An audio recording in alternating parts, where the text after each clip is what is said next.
Hi hello everyone, welcome back to my channel life in friends. ఈరోజు నేను upload చేస్తున్న video వచ్చేసి summer special కొత్త ఆవకాయ పచ్చడి. ఇది మా అమ్మ రెసిపీ అండి. ఎస్, ఎవ్రీ సమ్మర్ ఇదే ప్రాసెస్ ఈ టైంకి. ఎస్, బేసిక్గా చాలామంది చాలా రకాల కాయలతో పెట్టుకుంటారు. జలాలని, రసాలని, తెల్ల గులాబీలని. మేము పెట్టేది మాత్రం తెల్ల గులాబీలండి. మాకు ఇది చాలా అలవాటు అనమాట ఇవే కాయలు. సో ఎస్, లేట్ చేయకుండా ప్రాసెస్లోకి వెళ్ళిపోదాం. ఫస్ట్ మనం చేయాల్సిన పని అయితే మాత్రం వెల్లుల్లి. మనకి వెల్లుల్లి హోల్ దొరుకుతుంది కదా, దాన్ని గర్భాల కింద విడదీసుకొని ఒక బౌల్లో ఉంచుకొని మనం దాన్ని నీట్గా, అంటే కొన్ని పుచ్చిపోయినవి అలాంటివి వస్తూ ఉంటాయి కదా, సో అవి తీసేసి అంతవరకు నీట్గా ఉంచేసుకోవాలి. సో దాంట్లో మనం కొంచెం ఆయిల్ యాడ్ చేసుకోవాలి. ఆయిల్ ఎందుకంటారా, ఆయిల్ రాస్తే ఏంటంటే ఆ పొట్టు తీసేయడం అనేది చాలా ఈజీ అయిపోతుంది. ఆల్మోస్ట్ హాఫ్ టైం సేవ్ అవుతుందండి. నార్మల్గా 1 అవర్ పట్టేది హాఫ్ అన్ అవర్లో అయిపోతుంది. ఎస్, అంత ఈజీ అయిపోతుంది.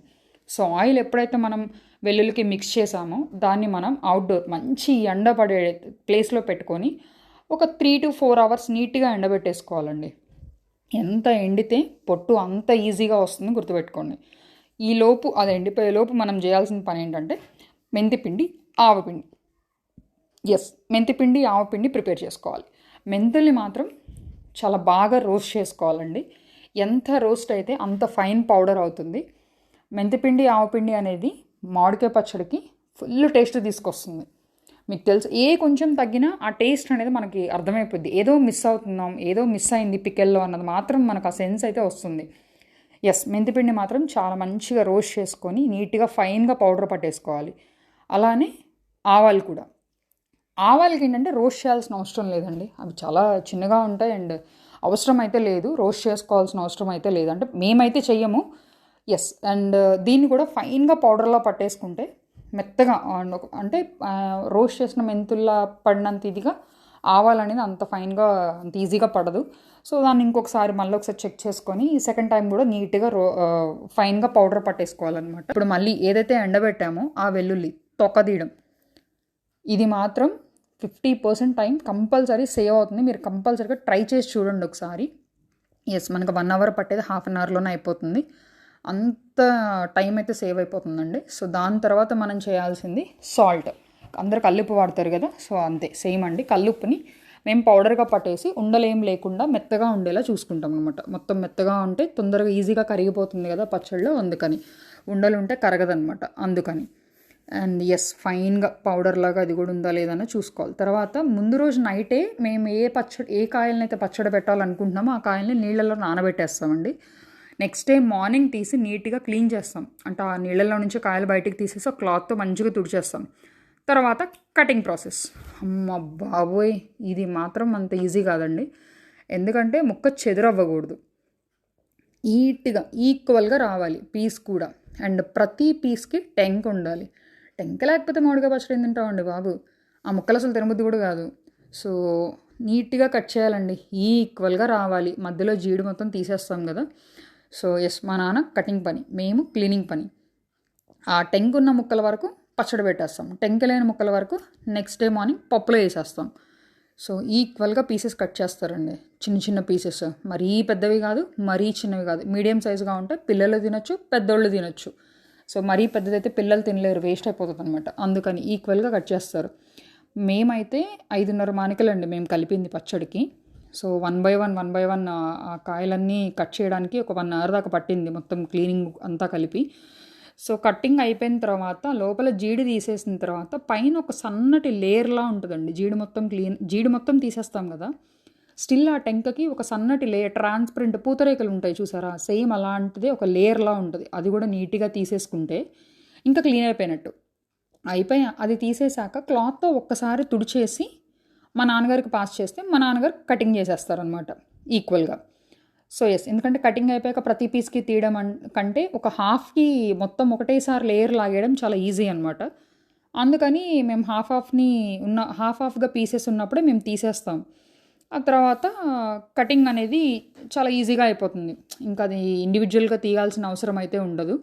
సో క్లీనింగ్, ఆ చెమ్మ అనేది ఉండకుండా క్లీన్ చేసుకోవాలండి మెయిన్, ఎందుకంటే చెమ్మ అనేది మళ్ళీ పచ్చడి పాడైపోతుంది అనమాట.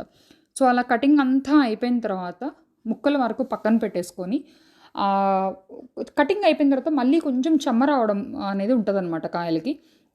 సో బయట ఎండబెట్టడానికి డస్ట్ పడిపోతుంది, మళ్ళీ పచ్చడి పాడైపోతుంది. అందుకని ఇండోర్లోనే ఫ్యాన్ వేసేసుకొని క్లాత్ మీద ముక్కలన్నీ పెట్టుకొని ఆరబెట్టేసుకుంటాం. జస్ట్ ఒక 30 మినిట్స్ ఆరిపోతే చాలండి. ఆ ముక్కలు మొత్తం పొడి ఆడుతూ ఉంటాయి. ఇంకా ఆ తర్వాత ప్రాసెస్ స్టార్ట్ అయిపోతుంది.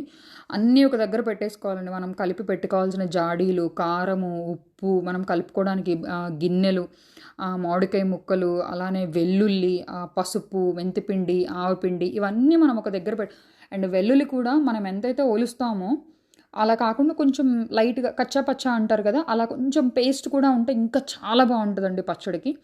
సో ఎస్, ఇప్పుడు ఏంటంటే ఒక పెద్ద గిన్నెలో కొంచెం నూనె తీసుకోవాలి. నూనె కూడా పక్కా శనగ నూనె అండి, అది కూడా ప్యూర్ శనగ నూనె ఉండాలి. మా నాన్నైతే అది విజయవాడ నుంచి తెప్పించారు. చాలా బాగుంటుందండి. స్మెల్ మాత్రం అమ్మ బాబా ఎక్సలెంట్గా వస్తుంది.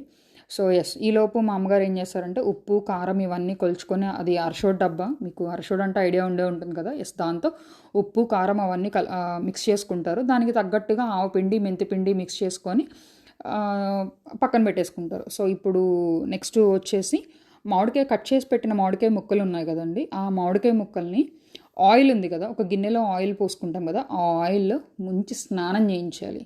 క్లియర్గా చెప్పాలంటే స్నానం చేయించాలి వాటికి.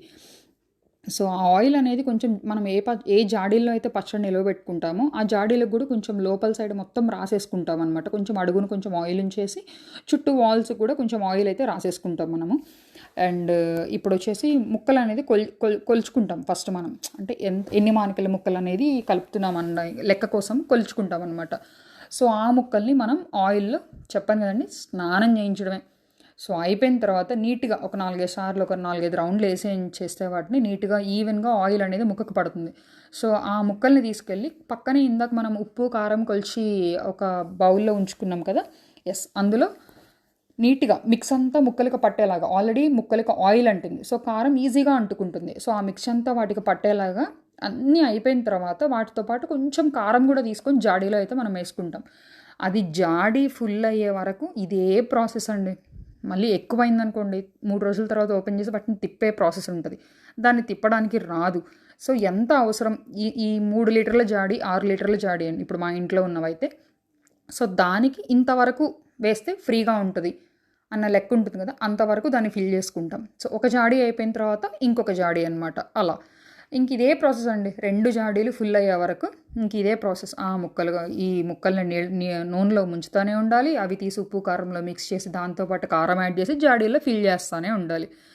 ఈ ప్రాసెస్ ఒక 1/2 అవర్ 40 మినిట్స్లో అయిపోతుంది. యాక్చువల్గా ఏంటంటే మనకేమో నోడుదోలు ఎక్కువ, మధ్యలో ఏదో ఒకటి వాగుతాం. అప్పుడు మా అమ్మేసి డైలాగ్, మీరు మాట్లాడతారో నేను ఏదో ఒకటి మర్చిపోతాను, అందుకే మీరు ఎవరు లేకుండా ఒక్కదాన్నే పెట్టుకుంటాను, ఒక స్టేట్మెంట్ పాస్ చేస్తారనమాట.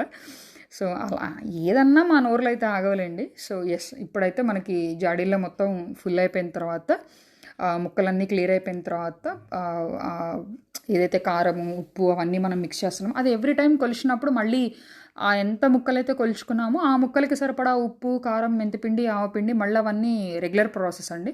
అండ్ ఇవన్నీ వేసేటప్పుడు అందులో వెల్లుల్లి కూడా యాడ్ చేసుకుంటాం. ఆ ఉప్పు కారంతో పాటే వెల్లుల్లి కూడా యాడ్ చేసుకుంటాం ఆ మిక్స్లో, అది కూడా అయిపోతుంది. సో చూసారు కదా, ఎస్, 2 జాడీలకి ఫుల్ అయిపోయింది. ఇంకా మిగిలిన ముక్కలు ఒక చిన్నగా విడిగా గిన్నెలో పెట్టేసుకున్నారు.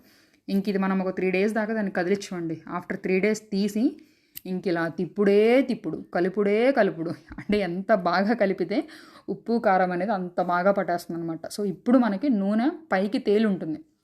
మనం వేసినప్పుడు చాలా డ్రైగా ఉంటుంది కదా, ఇప్పుడు చూడండి ఎంత బాగా అది అయిపోయిందా, ఇంకా అన్నం తీసుకొని గిన్నె పట్టుకొని రావడమే ఆలస్యం అన్న టైప్లో నోరు ఊరిపోతుంది అనమాట మాకైతే. ఇంకా అంత నీట్గా మిక్స్ అయిపోయిన తర్వాత అలా పైన ముక్కలు మునిగే వరకు నూనె ఉండాలంటండి. అంటే చూడ్డానికి కూడా చాలా బాగుందనుకోండి, బట్ స్టిల్ ఆ నూనె పోసి మళ్ళీ తిప్పుతా, అంటే మొత్తం నీట్గా అని ఈవెన్గా కలిసిపోయేదాకా. ఆ జాడీ అయిపోయింది. ఇప్పుడు ఈ జాడీ వంతు కలుపుడే ఒక 5 నిమిషాలు ఇదే పని. ఈ గిన్నెలో పచ్చడి కూడా ఈ జాడీలోనే మాకు పట్టేసింది. సో ఈ 2 జాడీలకి సరిపోయిందండి. ఇంతకుముందు మనం ఒక బౌల్లో విడిగా కూడా వచ్చింది కదా, సో అది కూడా 2 జాడీల్లోకి పర్ఫెక్ట్గా సరిపోయిందనమాట. ఇంకా గిన్నెలో పచ్చడి మిగలలేదు, 2 జాడీలకి ఫిట్ అయిపోయింది పచ్చడి అనేది. ఈ లోపు మా అక్క చేసే పని ఒకటి ఉంటుందండి, అన్నం ఎక్కడుందా అని వెతికి ఒక గిన్నెలో వేసుకొని వచ్చి రెడీగా ఉంటుంది. ఎందుకు, ఆ పచ్చడి కలిపినప్పుడే ఇమ్మీడియట్గా తినకపోతే మా వల్ల కాని పని, అది తినాల్సిందే, టేస్ట్ చూసి చెప్పాల్సిందే. సో చెప్పానా, ఈలోపే వచ్చేసిందండి గిన్నె తీసుకొని. అన్నం అక్కడ రెడీగా ఉంది, కనపడుతుంది చూడండి, అది కలిపారు. ఇంకా 1 బై 1 వరద బాధితులకు కనుక పులిహోర పొట్టల కోసం వెయిట్ చేసినట్టు వెయిట్ చేస్తామండి చేతులు పెట్టుకుని. కోర్స్ నేను కూడా ఉంటాను అనుకోండి. ఇంకా చూడండి ఇవన్నీ సరిపడం మా బుడ్డిగాడు కూడా వచ్చాడు, వేసాడు. ఇంకా తిన్నాక రివ్యూ చూడండి, వాడు ఎంత బాగా సూపర్ ఉందమ్మా అని చెప్తున్నాడు. యా, మా బుడ్డిగాడు ఎక్సలెంట్గా ఉందంట. ఎస్, నిజంగా అండి. కొలతలతో కనుక మామిడికాయ పచ్చడి కరెక్ట్గా చేసుకుంటే అద్దరిపోద్ది అంతే. ఎవరైనా సరే వారెవ్వా అనాల్సిందే. ఒక్కసారి ట్రై చేయండి. నేను లాస్ట్లో కొలతలు కూడా యాడ్ చేశాను, ఒకసారి చూసుకొని దాన్ని బట్టి మీరు ప్రిపేర్ చేసుకోండి. Thank you so much.